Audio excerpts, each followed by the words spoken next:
యేసే పరిష్కారం ప్రేక్షకులందరికీ యేసుక్రీస్తు వారి అత్యున్నతమైన నామమున వందనాలు.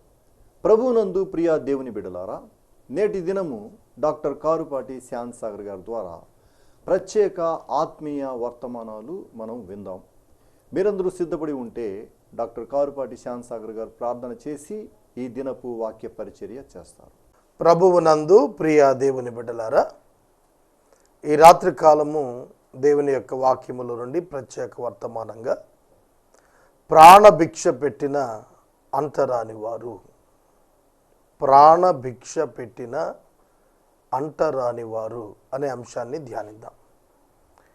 ప్రార్థన చేసుకుందాం. తలలు వంచండి, ప్రార్థనలో ఏకీభవించండి. మమ్మల్ని మిక్కిలిగా ప్రేమిస్తున్న మా ప్రభు, మీకు వందనాలు, మీకు స్తోత్రాలు, స్తుతులు చెల్లిస్తున్నా.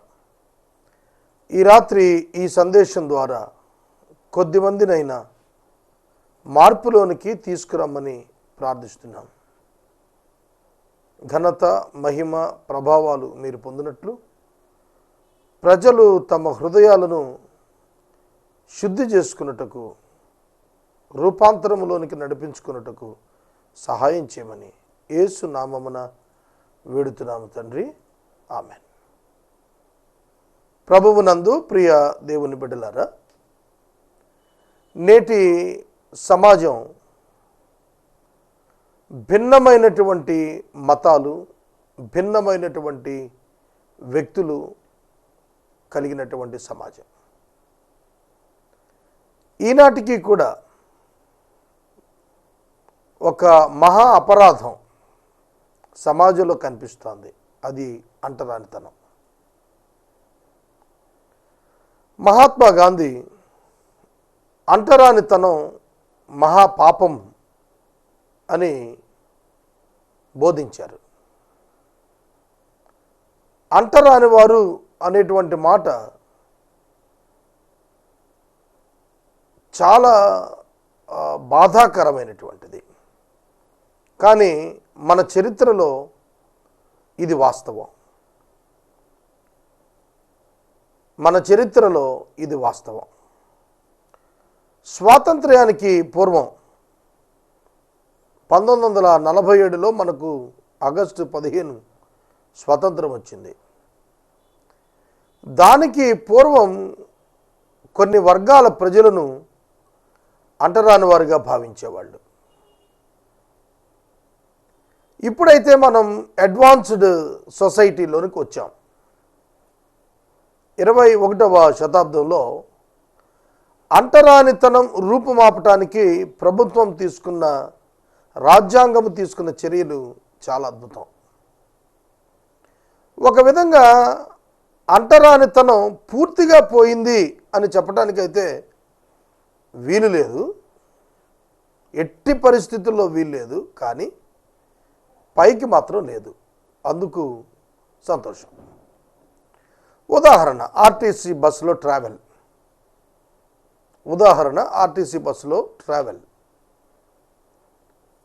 ఎవరు ప్రయాణం చేసినా, ఎవరి పక్కన ఎవరు కూర్చున్నా పట్టించుకొని స్థాయికి సమాజం ఎదిగింది. అంతవరకు సంతోషం. అయితే నా ఫోకస్ ఒకటే ఇవాళ. నేను ఏదో మతాల గురించో, కులాల గురించో, వారి మధ్యన ఉన్న వైషమ్యాలను గురించో మాట్లాడాలి అనేది నా ఉద్దేశం కాదు. ఈరోజు మనం కుష్టి వ్యాధిగ్రస్తులను అంటరాని వారుగానే ఎంచుతున్నాం. ఇప్పటికీ కూడా కుష్టు కాలనీలు ఊరికి బయటే ఉన్నాయి.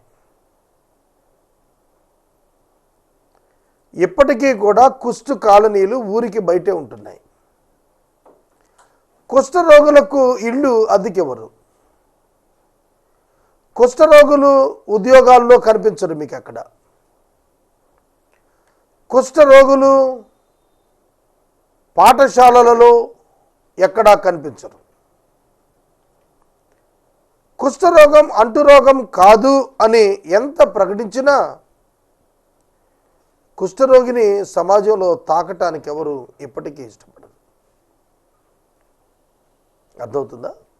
మదర్ తెరిసా తల్లి గారు కుష్ఠరోగులను హక్కున చేర్చుకుని వారికి సేవ చేసింది, వారు పుండ్లు గడిగారు.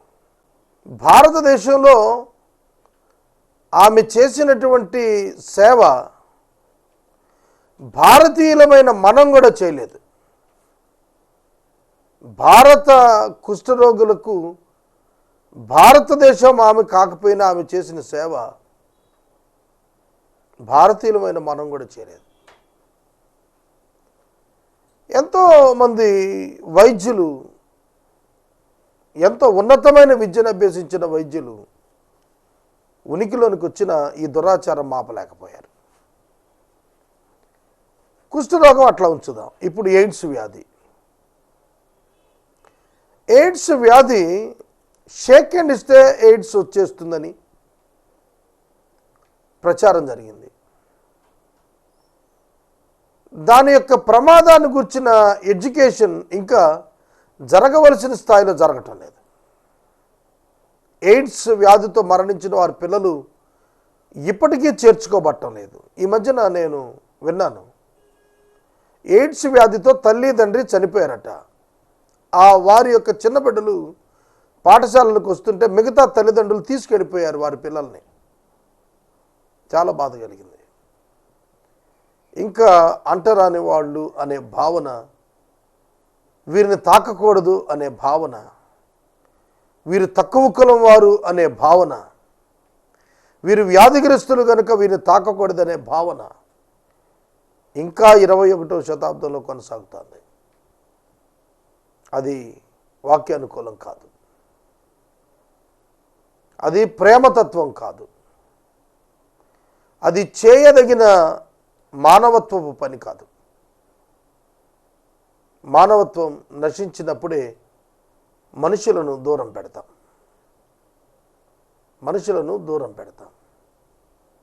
సహోదరుడా, సహోదరి, మనుషులను ప్రేమిద్దాం. వారి కులంతో పని లేదు, వారి మతంతో పని లేదు, వారు మనుషులు కాబట్టి మనిషిగా మనం ప్రేమిద్దాం. మన పాపాలను యేసుక్రీస్తు ప్రభు క్షమించాడు. ఆయన స్వరక్తంలో మనల్ని కడిగాడు. కనుక పాపులను ప్రేమించటం యేసుక్రీస్తును బట్టి మనం నేర్చుకోవాలి. ఇప్పటికీ కొందరు త్రాగుబోతులను అంటరాని వారిగానే చూస్తున్నారు. క్రైస్తవ సమాజం మానసిక రోగులను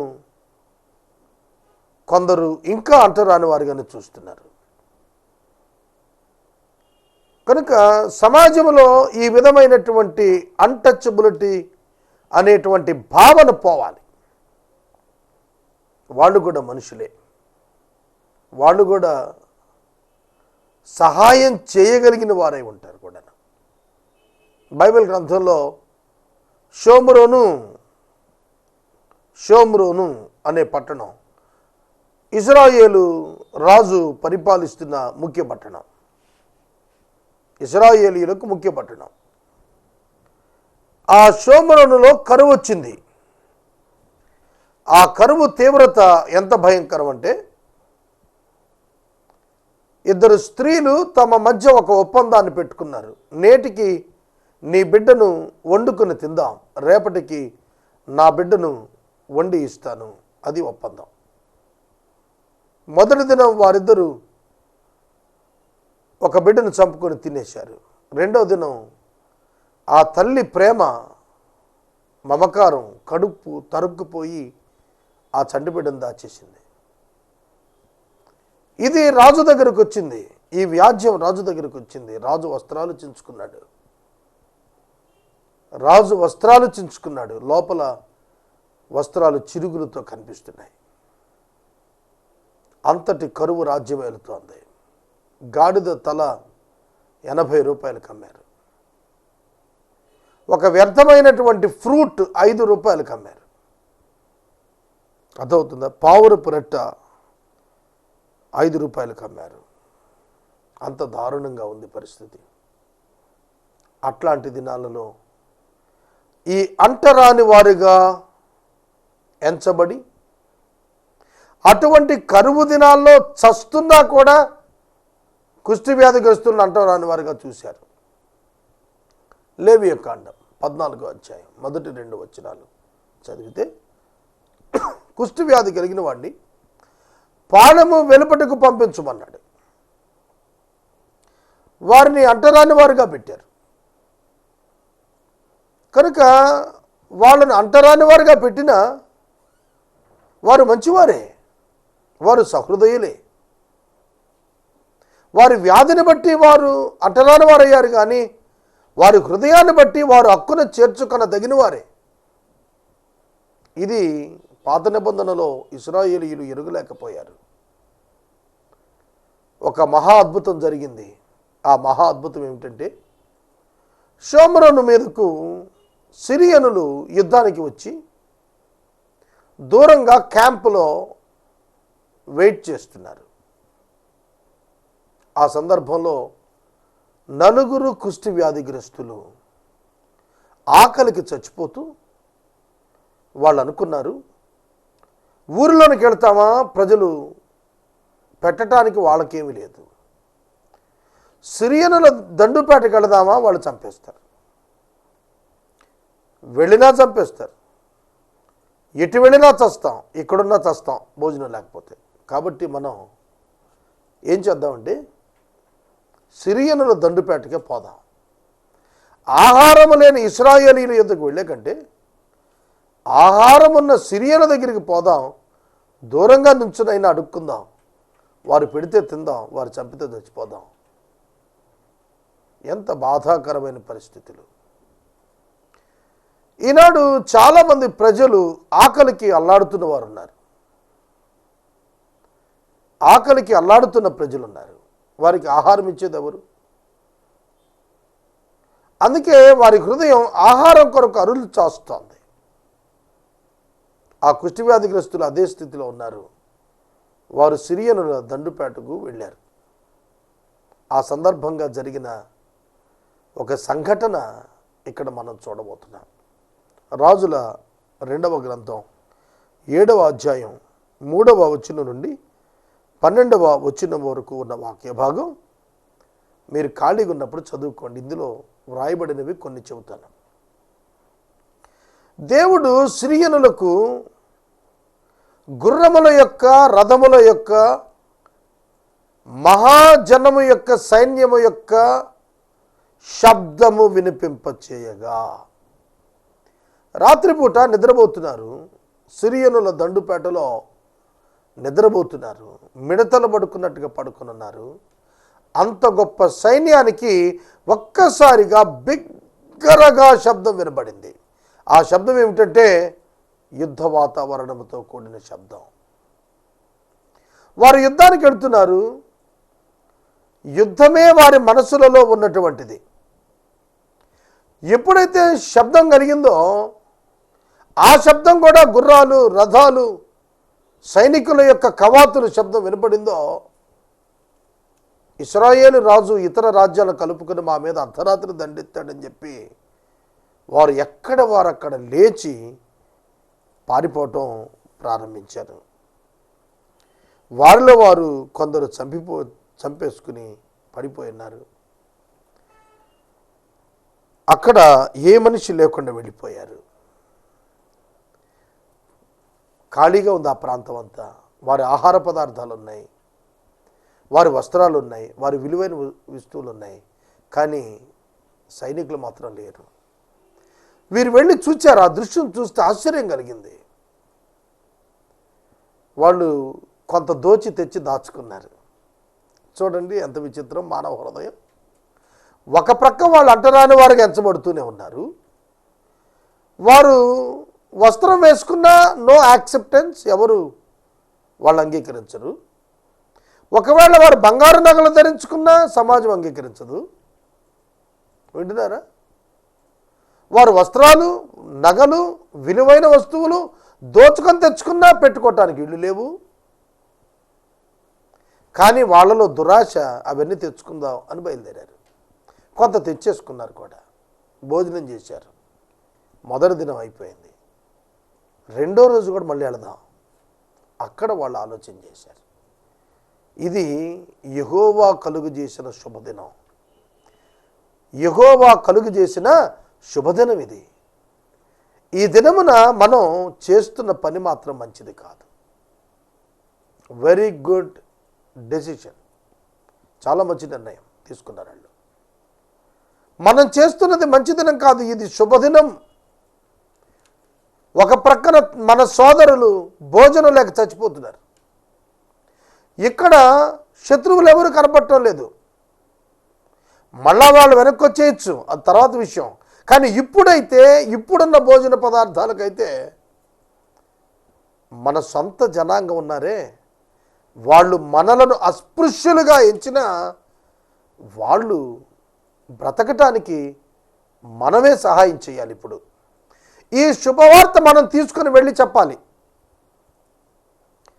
జీవాన్నిచ్చే ఈ శుభవార్త, ఆకలిని తీర్చే ఈ శుభవార్త, అవసరతలు తీర్చే ఈ శుభవార్త ఇప్పుడు మన వరకే తెలుసు, మనకే తెలుసు. మనం అనుభవిస్తున్నాం. మన ఒక్కలమే అనుభవించడం మంచి పని కాదు అని ఆలోచన చేసుకుని వీళ్ళు ఇశ్రాయేలీయుల ప్రాంతానికి వెళ్ళారు. వెళ్ళి చెప్పారు, అయ్యా సేవకులను పిలిచి సిరియనులు పరిస్థితి అంతా మేము చూసాం, రండి అని అంటే రాజుకు అనుమానం వచ్చింది, మనల్ని చంపేయటానికి ఇలా చేశాడేమో, వాళ్ళు యాక్షన్ చేస్తున్నారేమో అని. వారు మనవి చేశారు. ఒకతను లేచి, అయ్యా ఒక 5గురిని పంపి చూద్దాం ఏం పోయింది. మేము వెళ్ళి చూడగా అక్కడ సిరియనులు లేరు, విస్తారమైన ఆహారం ఉందని చెబితే మొట్టమొదట వారు నమ్మలేదు. కానీ ఒక 5గురిని పంపించు రాజా, ఇంతమంది ప్రజలు చనిపోవటం కంటే ఒక 5గురు మనకు ఎక్కువ కాదు కదా అని ఒక సేవకుడు మనవి చేసినప్పుడు 13 వచ్చింది అంటాడు, ఇంతకు ముందు ఇశ్రాయేలు వారు బహుమంది మనుషులు లయమైపోయారు, 5గురు లయమైపోవటం అబ్బురమా? నీకు అనుకూలమైతే 5గురును తీసుకుని పోనిమ్ము, మనము వారిని పంపి చూద్దాం అని చెప్పినప్పుడు వెళ్ళమన్నాడు రాజు. వారు వెళ్ళారు. సిరియనులు తొందరగా పోయినంత రెక్క పారవేసిన వస్తువులు సామాగ్రి చూచి వెనక్కి వచ్చి చెప్పారు. అప్పుడు జనులు బయలుదేరి సిరియనుల దండుపేటను దోచుకున్నారు. అర్థమవుతుందా? ఈ కుష్టి వ్యాధి కలిగిన వారు, అస్పృశ్యులు, అంటరాని వారుగా ఉన్నవారు ఎవరైతే తమను అంటరాని వారిగా చేసి బయట పెట్టారో వారికి ప్రాణభిక్ష పెట్టడానికి వారు సంకల్పించారు. అర్థమవుతుందా? కనుక ఇక్కడ మనం చూస్తున్నప్పుడు ఈ వ్యాధిగ్రస్తులు చేసిన పని చాలా మంచి పని. తమ వరకే అనుభవించక, తమ వరకే దాచుకొనక, తమ కొరకే దోచుకొనక, తమ కొరకే అనుభవించక, తన ప్రజల యొక్క బ్రతుకు కొరకు ఆలోచించిన వీరు, నేను అడుగుతాను, ఇంకా బయటే ఉంచబడతారా, లోనికి ఆహ్వానించబడతారా? ఆలోచించండి. ఇంకా వారు వెలుపటే ఉంటారా, వారు లోపలికి ఆహ్వానించబడతారా? నా మట్టుకైతే అనుకుంటాను వారికి ప్రత్యేకమైన గృహాన్ని ఇచ్చి ఉంటారు అనుకుంటున్నాను నేను. ఎందుకు నేను చెబుతున్నానంటే ఈ విషయాన్ని, ప్రాణభిక్ష పెట్టిన అంటరాని వాళ్ళని ఎందుకన్నానంటే, ఎవరినైతే వాళ్ళు బయటకు పంపారో, ఎవరి వలనైతే తమ ప్రాణాలకు హాని ఉందని, తమ ఆరోగ్యాలకు హాని ఉందని, తమ యొక్క బిడ్డలకు హాని ఉందని, తమ యొక్క పవిత్రతకు భంగం అవుతుందని బయటికి పంపారో వారి ద్వారా దేవుడు శుభవర్తమానం పంపించాడు.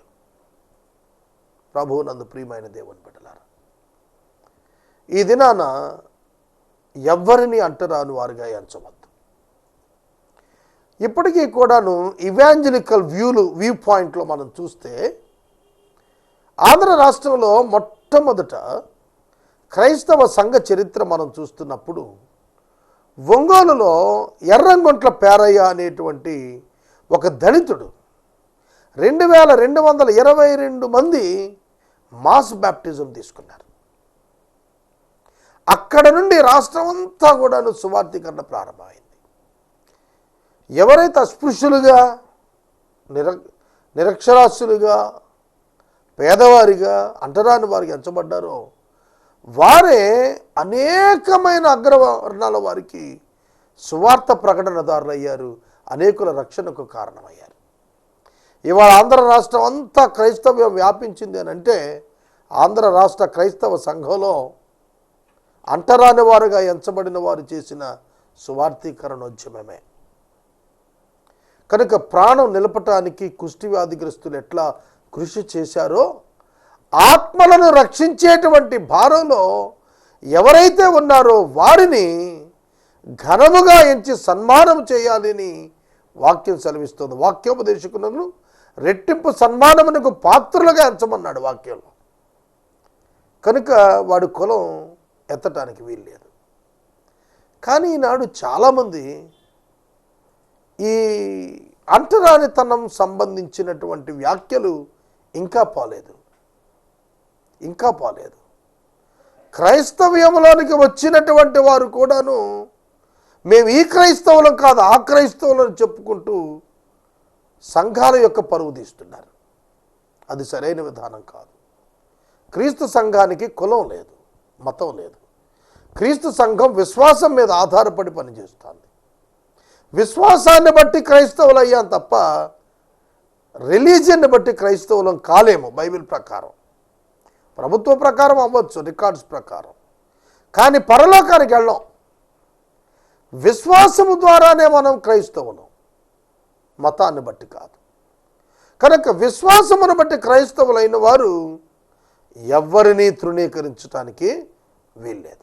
వీరి కులమనో వారు ఆ కులమనో, లేకపోతే వీరి వ్యాధితో ఉన్నారు వాళ్ళు ఆ వ్యాధితో ఉన్నారు, ఈ చెడలవాడుతో ఉన్నారు, లేకపోతే ఇలా ఉన్నారు అలా ఉన్నారు, జీవితం అలా ఉందని చెప్పి ఎవరిని తృణీకరింప వీల్లేదు. ప్రతి వాడు కూడా దేవుని యొక్క పోలికలో దేవుని స్వరూపంలో చేయబడిన ఆదాము నుండి వచ్చినటువంటి వారే. ప్రతి వారు రక్త సంబంధీకులమే. ఒక నరుని నుండి మానవ జాతి వచ్చింది కనుక ఏ మానవుణ్ణి కూడా ఎవరు కూడా తృణీకరించరాదు.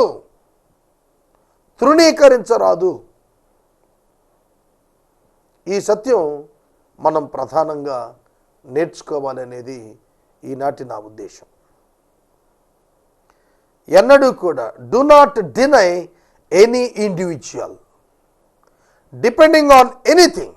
దేన్ని ఆధారం చేసుకొని కూడా ఎవరిని తృణీకరించవద్దు. యేసుక్రీస్తు ప్రభు యొక్క శిలువ మానవుల మధ్య ఉన్న అన్ని వైషమ్యాలను తుంచేసింది, చెరిపేసింది.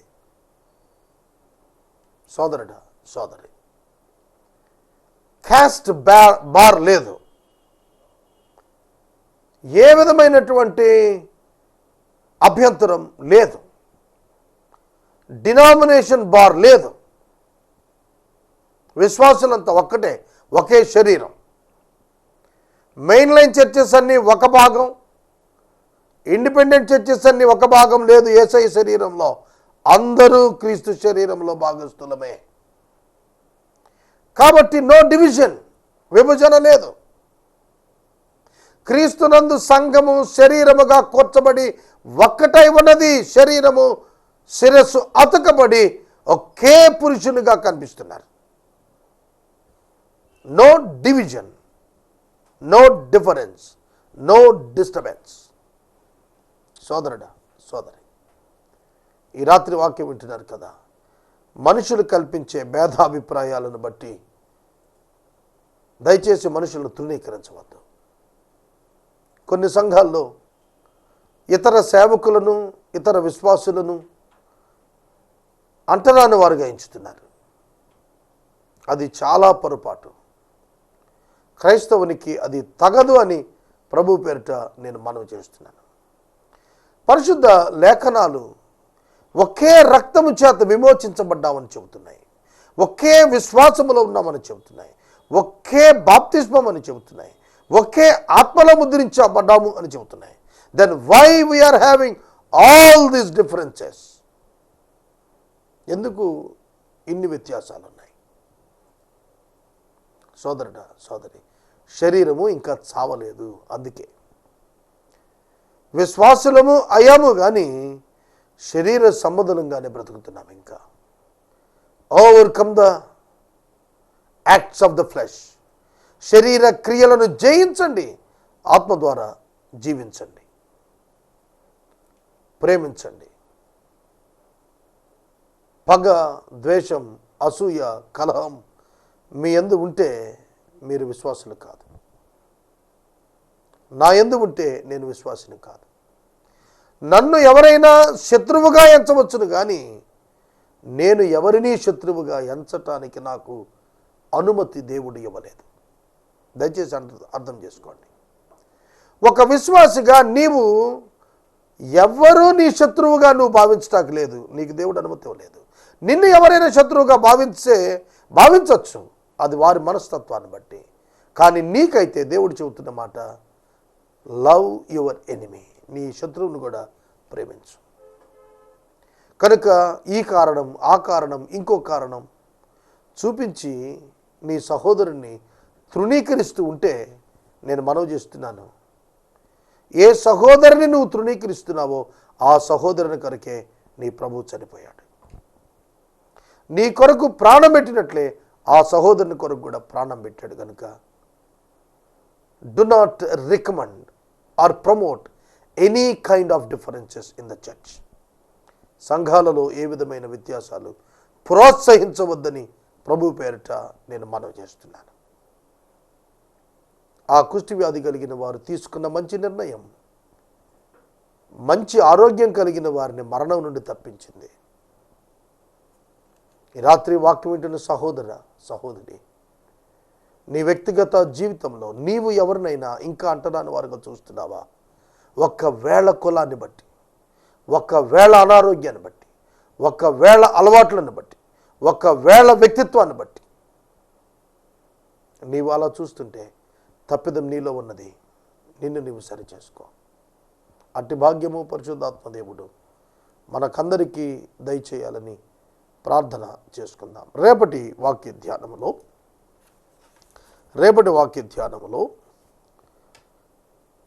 వికెడ్ ఉమెన్ ఇన్ మేకప్, మేకప్లో ఉన్న వికెడ్ ఉమెన్ అనే అంశం నేను ధ్యానం చేయబోతున్నాను. అందాల రాక్షసుడు అబ్షాలోమును చూచాం కదా.